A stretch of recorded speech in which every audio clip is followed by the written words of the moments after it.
अस्सलाम वालेकुम दोस्तों, मैं हूं आपका होस्ट मोहम्मद शाहिद और आप देख रहे हैं B O official YouTube channel. Viewers, 3 one day matches की सीरीज़ में इंग्लैंड ने पाकिस्तान को पहले 2 मैचों में दर्दनाक शिकस्त देते हुए बाजी अपने नाम कर ली है। कौमी टीम की ख़राब कारकर्दगी पर वसीम अकरम भड़क उठे हैं और खरी खरी सुना डाली।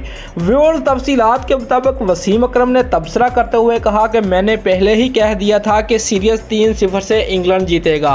सरफराज अहमद से बेहतर मिडल ऑर्डर बैट्समैन कोई नहीं है। इंग्लैंड ने काउंटी क्रिकेट के प्लेयर्स को चंद घंटे पहले टीम में शामिल किया। बाबर आजम को आउट स्विंग गेंद पर मुश्किल होती है।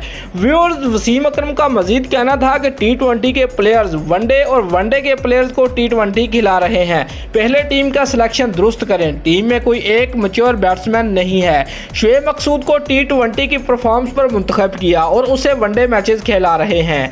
दोस्तों, अगर आपको हमारी ये वीडियो अच्छी लगी है तो लाइक और कमेंट जरूर करें और हमारे चैनल को सब्सक्राइब करना मत भूलिए। शुक्रिया।